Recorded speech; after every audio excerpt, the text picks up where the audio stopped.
Bonjour, je suis Julien Antoine, je travaille au service communication du groupe Furet du Nord de Citre. Et pour ces nuits de la lecture 2022, j'aimerais vous lire un extrait de Personne ne gagne de Jack Black, un texte écrit dans les années 20, traduit une première fois en France en 2008 et republié en 2017 dans une superbe édition, comme ils en ont l'habitude, aux éditions Monsieur Toussaint Louverture. Donc vous n'avez plus qu'à vous installer, lancer un vinyle d'Ennio Morricone, n'importe lequel. On part pour l'Amérique, celle de la fin du 19e, de l'Ouest mythique. Personne ne gagne, c'est l'autobiographie de Jack Black, un Arsène Lupin du Far West, un gentleman cambrioleur des grands espaces, redoutable perceur de coffres. Avec un incroyable talent de conteur, Black va tout nous dire de sa vie de hors-la-loi flambeur, riche le matin, fauché le soir, ses nombreux passages en prison où il prendra en main le trafic d'opium, ses cavales rocambolesques, toujours à courir derrière les trains en marche pour échapper aux flics. Bref, un personnage de western, sauf qu'ici, tout est vrai. L'été arriva, et avec lui la mémorable exposition universelle de 1893. Je n'en perdis pas une miette, mais ça creusa un vilain trou dans mes finances alors que l'hiver approchait. Chez California Jack, les fumeurs d'opium racontaient des histoires incroyables sur New York et les opportunités qu'elle offrait. J'étais presque décidé à y aller quand je rencontrai un jeune gars intelligent qui savait tout de cet endroit. Il me conseilla de m'en tenir à l'écart. « Y a pas plus dur où s'installer quand on n'est pas de là-bas », déclara-t-il en réponse à mes questions. « Je vais te dire ce qui t'attend si tu y vas tout seul. En admettant que tu arrives à échapper aux flics, trop rusés, ou aux rosseleurs trop gourmands, il faut encore que tu te coltines les gangs. Presque tous les voleurs appartiennent à un gang. Irlandais, juifs, rital. Ils passent leur temps à se bouffer le nez, mais font cause commune dès qu'ils ont affaire à un étranger, surtout s'il vient de l'Ouest. Et toi, ils te repéreront direct, avec ton chapeau mou et ta façon de causer. Les gangs sont composés de locaux et de piliers de trottoir, ces vagabonds qui ont pris racine, et certains d'entre eux n'auront pas de scrupules à te balancer si tu mets à prospérer. Si tu te pointes dans un de leurs rades avec de l'argent, ils te passeront un tabac et te prendront tout ce que tu as, comme ils font avec n'importe quel pigeon. Bien sûr, si tu rejoins un gang, le gang te protège. Et le conseil municipal protège le gang, tu piges? Mais tu dois arroser tellement de gens au passage qu'au bout du compte, tu te retrouves avec rien. Ces opiomanes délirent quand ils racontent que c'est facile de faire son trou à New York. Tout leur paraît plus simple et plus rose quand ils tirent sur le bambou. Mais écoute mon conseil, t'approche pas de cette ville. Pour 10 dollars empochés ici, je récolterai 10 cents à New York. Jamais j'y remettrai les pieds, même si on me paye. Je préfère 1000 fois Chicago et tout ce qui est à l'ouest après ça, où t'as pas besoin de porter un chapeau melon pour que les flics te foutent la paix, termina-t-il, dégoûté. Après avoir ressassé cette vision bien noire pendant plusieurs jours, je décidai de lâcher New York et de repartir dans l'ouest. Je laissai mes vêtements de rechange au patron de l'hôtel, et après une année si tranquille, c'est presque volontiers que je retournai aux rigueurs de la route. Je fis de longs trajets, cachés sous les trains express jusqu'à Saint-Paul, puis vers les champs cultivés du Dakota.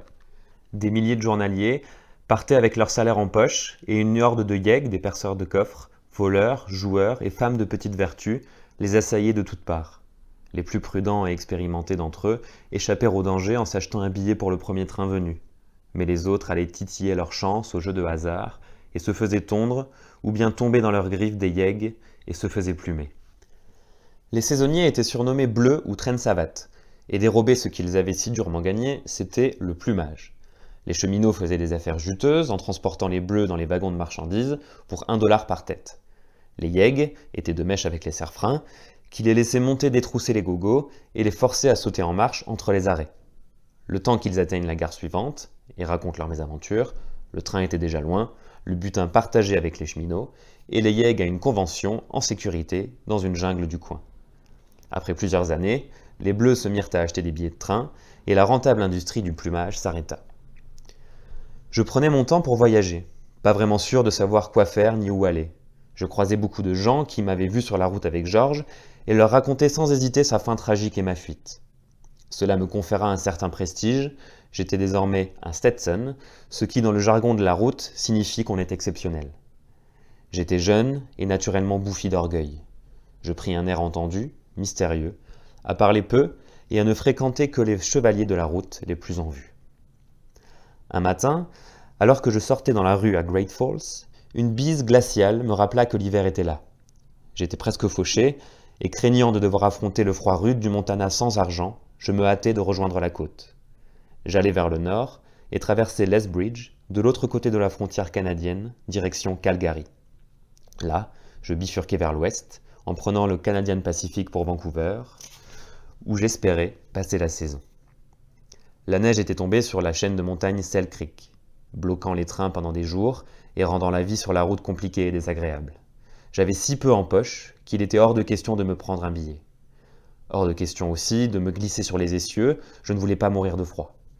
J'étais contraint de passer par les trains de marchandises, lents, irréguliers, avec leurs wagons ouverts. Je fis un arrêt dans une grande ville de la Colombie-Britannique pour me reposer, avoir une vraie nuit de sommeil et me réchauffer un peu. À la réception de l'hôtel, un coffre-fort attira mon attention. C'était l'un des modèles préférés de George. On en avait forcé une demi-douzaine durant nos 2 années de collaboration. Pas besoin d'explosifs, je pouvais me le faire en sourdine. Je claquai mon dernier dollar dans une chambre en pension, pour une semaine, et commençai à planifier l'assaut de cette vieillerie. J'étais seul, fauché, et voilà qu'une occasion surgissait. L'occasion non seulement de me renflouer, mais aussi de me tester, de voir si oui ou non mes années auprès de George et de Sanctimonious Kid m'avaient rendu apte à exercer seul ce métier dans lequel je m'étais lentement laissé glisser. Et je réfléchis attentivement à la situation. Un train de voyageurs s'arrêtait en gare à 1h du matin. L'hôtel fermait à minuit. Ça me laissait largement le temps de venir à bout du mécanisme du coffre. En étudiant les horaires, je vis qu'en 12 heures, je pouvais repasser du côté américain. Comme fuite, c'était jouable. Ensuite, il fallait s'assurer que personne n'entre ou ne sorte de l'hôtel entre minuit et 1h. Plusieurs nuits de surveillance m'ont convaincu que je n'aurais pas de mauvaise surprise de ce côté-là. La semaine était presque écoulée, mes pennies aussi. Je me rendis compte qu'il m'en fallait davantage pour payer ma pension et ma chambre en attendant mon premier gros coup en solitaire. Cela m'obligea à faire un petit cambriolage qui faillit bien m'être fatal. En rôdant dans le seul autre hôtel de la ville, je trouvai une chambre dont la porte n'était pas fermée à clé. J'entrai. Il y avait 2 lits dans la pièce, chacun occupé. Sur un fauteuil, à côté du dormeur le plus proche de la porte, se trouvait son pantalon dont je tirai un portefeuille. Je l'empochai et passai au fauteuil à côté de l'autre lit, où je distinguai ce qui ressemblait à un tas de vêtements sombres. Ce soir-là, j'appris qu'un bon gros chien dort aussi profondément qu'un être humain. Au lieu de sentir un pantalon sous mes doigts, je touchai quelque chose de poilu, qui prit vie en grognant dans un sursaut et referma ses mâchoires puissantes sur mon avant-bras. Les dormeurs s'agitèrent. Avant même que j'atteigne la porte, traînant avec moi l'animal furibond qui refusait de lâcher prise, l'homme que j'avais détroussé se redressa dans son lit. Je n'étais pas armé, mais je le menaçais quand même de lui faire sauter la cervelle. Avisé, il se tint tranquille. J'avais éteint l'unique lumière du couloir avant d'agir. Toujours encombré de cette boîte coriace, je dus retrouver mon chemin à tâtons jusqu'à l'escalier de service. Impossible de m'arrêter pour le faire lâcher. Mon seul espoir était de le traîner en bas pour lui régler son compte dehors.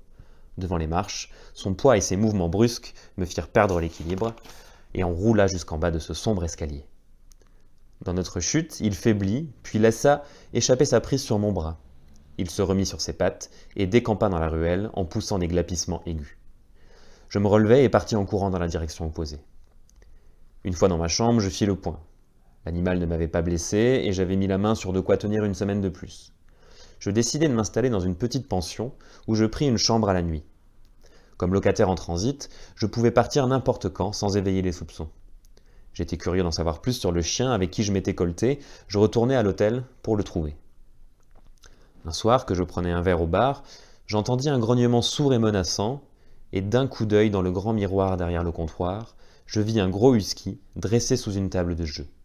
Les poils hérissés, il me fixait d'un regard soupçonneux. J'ai cru qu'il allait m'attaquer, je me suis retourné. Me voyant faire, il a reculé mais sans me quitter des yeux une seconde.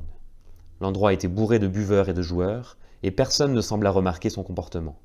Je sortis de cet endroit et me tins à l'écart. Enfin survint la nuit qui devait être ma dernière dans cette ville. J'avais pris toutes les précautions possibles, l'orage qui éclata ce soir-là joua en ma faveur, et le coffre me livra son contenu en quelques coups de maillet. Le train arriva à l'heure, je montai dedans au dernier moment, sans ticket. Ça faisait partie de mon plan. Je ne voulais pas qu'on me voie au guichet, où je le savais, on viendrait poser des questions le lendemain. Le coffre ne contenait rien d'intéressant, hormis une liasse de billets. Impossible de les compter, ou même d'y jeter un œil en attendant le train, j'eus juste le temps d'en extraire un billet de 20 $ avant le passage du chef de train pour payer les 15 du trajet jusqu'à Vancouver. Je n'avais pas l'intention d'aller là-bas, je ne cherchais qu'à induire en erreur quiconque viendrait interroger le personnel ferroviaire. Je comptais changer de train au prochain embranchement et traverser la frontière. Content de moi, je passais en revue mon exploit de la soirée quand le train ralentit entre deux gares, à environ 30 km de là où j'étais monté. Après une longue attente, le chef de train vint nous annoncer que la voie était bloquée suite à une avalanche de neige et de pierres. « Mettez-vous à l'aise, conclut-il, on est coincé ici jusqu'à demain midi. » Mes plans établis avec tellement de soin s'écroulaient. Quitter la ville était une erreur. Je repensais aux 20 $ donnés au chef de train. Je voyais déjà les flics le matin suivant, occupés à déduire et à conclure, qui finiraient par déduire et conclure, que le cambrioleur avait filé par le train de nuit. Je les voyais déjà débarquer dans la matinée et parler en tête-à-tête avec le chef de train. Je le voyais déjà pointer son doigt sur moi. Quitter le train aurait été du suicide. Pas un abri, pas une maison à des kilomètres, et cette terrible tempête qui faisait rage. J'avais l'impression d'être piégé, que c'était sans espoir. Je me rendis dans une autre rame, et après avoir trouvé un siège vide, je fis une entaille dans le coussin pour y planquer la liasse, et ne garder sur moi que la monnaie. C'est tout ce que je pouvais faire pour me couvrir. J'essayais de dormir, mais en vain. Alors je restais assis, nerveux, et plein d'appréhension jusqu'au petit matin. La tempête se calma au lever du jour, et 1 heure plus tard, un train de travaux vint nous dégager. Je me préparais au pire. Ça ne rata pas, quelques minutes plus tard, 2 policiers remontaient lentement l'allée, précédés par le chef de train. Une fois à mon niveau, celui-ci s'arrêta et me désigna d'un signe de tête. Un agent se posta devant moi sans rien dire. L'autre parla à voix basse au chef de train, qui sortit une liasse de sa poche, en retira le billet du dessus et le lui donna. Le policier le retourna, l'examina, puis lut un bout de papier qu'il avait dans la main. Après un nouvel échange que je ne pus entendre, il se tourna vers moi, revolver en main.